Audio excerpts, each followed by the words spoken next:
Hi, my name is Pat Johnson. I am the Program Director for Good Shepherd Arts Center, and welcome to our current exhibit.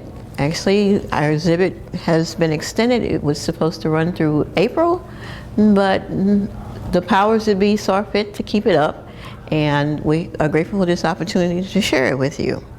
I want to talk a little bit about how this exhibit came to be. It was proposed to us by a group of lay people concerned about the way people are interacting with each other in America in particular nowadays. And so they wanted to discuss who's our neighbor and what does that mean to individuals. And out of that discussion grew the possibility of an exhibit. It was supposed to be our third exhibit of the year. It's our only exhibit right now. So the group of lay people decided that the best candidates to be honest with who's our neighbor was to be young people. So we targeted the exhibit to all of the high schoolers in the state who were particularly in North County and St. Louis City and the surrounding areas. And we also wanted to get a little bit older crowd to get the college students involved to determine who's our neighbor. Our first efforts failed completely. No one responded to the exhibit last year. It was supposed to happen last fall. So we postponed it and we put out the call for art again this year. And it was still a difficult task, but what you see as a product of that are these brave souls who did come forth to address that question. We had to reflect and think, well, why is this such a difficult project for people to pursue? People kept saying the timing was off. Teachers were saying that they couldn't get their high schoolers to commit, and so on and so forth. And we came to the conclusion that out of our brief unofficial survey, that it was just a difficult topic for people to talk about. So the young people that did decide to enter the show, it was also a juried show, which means it put them on the spot and made them think that, oh, if I don't put my best foot forward, I won't get in. So it was two challenges. And these young people stepped up to the plate and decided, well, my opinion matters and I'm going to produce work and enter the show.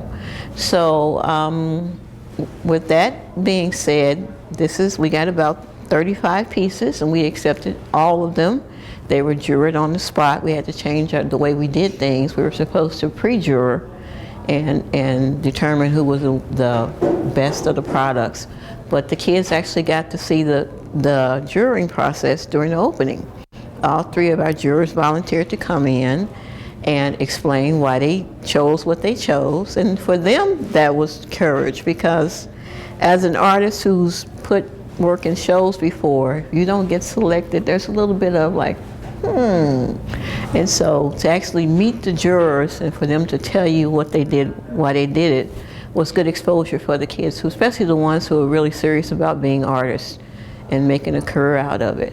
So that was a good experience. We were amazed at the amount of support that the kids got too. This was just before the pandemic was announced as a major pandemic and things would be closing. So it was kind of in a strange spot to begin with. So we weren't expecting a huge turnout, but the family and friends of the students came out in droves, and it was a very successful night, and the kids were pleased with their work. I wanted to give a special shout out, special recognition to one of our high school teachers that was able to get her kids into the show. Very inspirational. Her name is Margaret Nicholson, and she's with the Ferguson Florissant School District. She teaches at an alternative school, and half the show is her kids are in the show from Ferguson Florissant. A lot of them have never shown before. My grandson is here because he came to the opening and he liked what he saw, and he saw a lot of meaning in those kids' work that other people might take for granted. I myself had no idea what the meaning was behind some of those entries. So I will now turn the time over to him, and he can explain to you exactly what I mean by what this teacher is able to pull out of these students. A lot of them come from really interesting backgrounds, and one of them is not even here with us anymore. And so it's really profound that they participated, and their parents came out, their families came out, and they actually felt a part of something that otherwise they may not have even thought about had their teacher not supported them. Having this art has taught me, well, putting on this particular exhibit has taught me perseverance and patience. It has also taught me that there's a bigger design in things, that if we can't internally answer that question, who is my neighbor, that eventually it'll be answered for us. And it's a teachable moment. And the people who were meant to be in the show were meant to be in the show. And so through the pandemic and through everything that has happened since then has been a combination with this show to teach me that I need to remain open. I need to remain strong and persevere, and to, when I look at the person across the room from me, to realize that they need to do the same thing and they're going through what I'm going through. And so it took, again, out of the mouths of babes, to show a 65-year-old curator that she still needs to learn and to be open.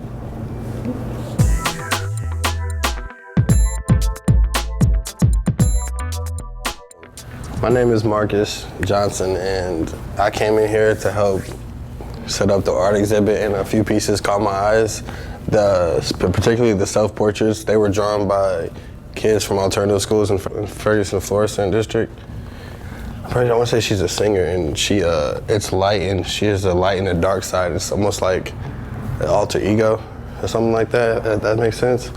And then this one right here really stuck out to me because a lot of people don't know, but this was one of my favorite artists. His name's XXXTentacion, and he was actually robbed and killed in Miami last year. I think it was 2018 actually.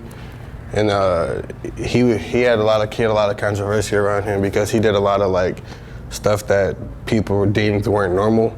Like, he was kind of psychotic, but he also had a light side too. And that's why half of his face tattoos are dark and half of them are light. And it's weird, you can't really see, but his hair is two different colors too. It's painted by a high schooler at Parkway West High School. And I think they're basically saying that the world is turning itself upside down. We're basically rearranging everything. The water levels are rising, and if you can see up here, this is what I imagine is Earth, and the waters are just covering it. And these next three right here they're actually photos from a sophomore at Flow Valley, a community college in St. Louis. And this one right here actually won the best overall for the show. But what I think it's just looking at different meanings of life. Like it just shows about your neighbor. So it's just, a lot of people seem to overlook things, but they're always right there. Beauty's always right there. These were drawn by a high school at Marquette Catholic High School. And I think this first one is basically saying that we control the Earth's depletion, how it's up to us whether or not to save it. You see by the puppet strings, we control our future. And this one right here it's basically Mother Nature. It's the goddess of all life, so. All right, so these next two right here are basically, they're both from the Mark Twain Restoration Center. So they're two different artists. They're both in high school, but they typically have the same meaning. It's no matter what, we all have to come together, no matter whether or not you're white, black, purple, orange. We're all the same on the inside, and we all gotta treat each other the same way. This one's actually from the Mark Twain Restoration Center too. And I think what the artist is actually saying is that the youth blossoms into something one day. And this next one, it's from a high school there, Notre Dame High School. And it's basically just real world problems. They're expressing how they feel about it towards the wall and our borders safe. This one right here is actually from Notre Dame High School too. And it was one of the honorable mentions. And it actually spoke out a lot to me because it's saying how, like, basically the way I took it as is, it says it's called Make Art Not War.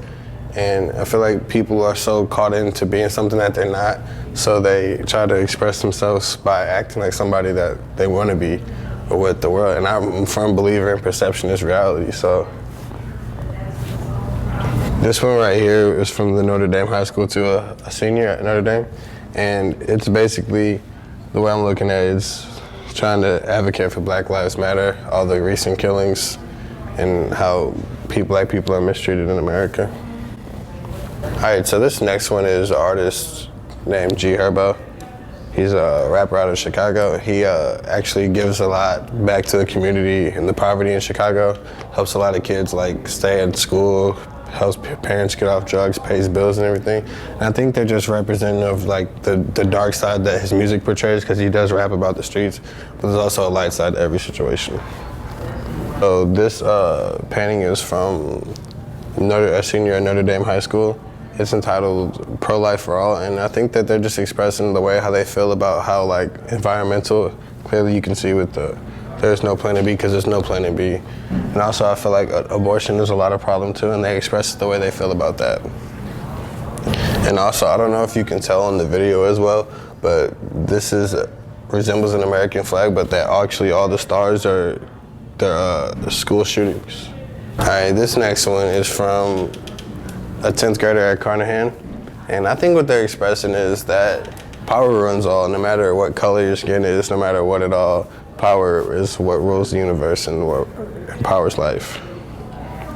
So this one right here is also from a 10th grader at Carnahan, and I think what they're just saying is basically that you might be 6'5", you might be 2 foot tall, you might be fat, you might be little, but in the end we all bleed the same color. And that you should fear nothing in life and you should always strive forward. So this one right here is actually another painting from the Mark Twain Restoration Center, and it's actually pretty powerful because this is a rapper named Jay the Youngin, and I'm pretty sure he comes from, I don't necessarily want to say, I think it's like Alabama, but I know his family's from Africa, and it's actually funny because up here he actually has dreads in real life, and they're kind of word style, and I feel like they're using his dreads to empower the roots back to Africa. Instead of like just having his locks up there, they're putting like, cause you know, the motherland. All right, this one's from the Marquette Catholic School.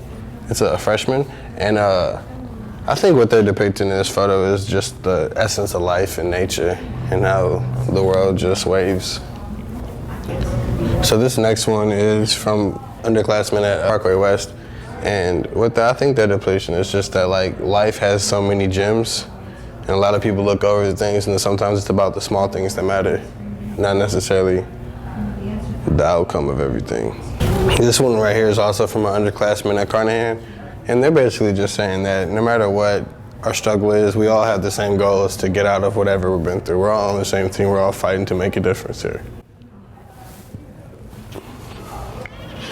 This last one from McKendree University, I think that they're just trying to capture the natural essence of life. I also feel like this is probably Mother Nature again. All right, so this one right here was the first one that caught my attention when I was hanging this show, but it's basically saying that Mother Nature sees everything that we do, and we're gonna have to pay for it eventually. And I also feel like they covered up like a lot of polluted area with the Mother Nature eye, and I think that's kind of interesting. Because you notice what's covered up, like this is the start of Africa, and this is like Asia and India and stuff right here. This is all like the Middle East right here. It also won the best of show in high school. All right, so these last two are actually from a junior over at McKendree University, and I feel like they both actually cover the same thing, because this right here is a famous album cover named The Miseducation of Lauryn Hill. And they just decayed her face, just showing like life has all types of meaning, life has all types of roots, life has all types of balance, just all types of beauty. Same with this sculpture right here. So this is from Summer Brooks at McKendree University. She actually won the best of the show for an undergraduate. And I think that just like with the conclusion of everything, it's just that like you never know what your neighbor's going through. Just reach out and try to get a hand. Try to talk to somebody. You never have to go through it alone. It's always there. We're all the same at the end. We all have the same goals to make life better and be as possible as we were. Everybody wants to make a difference.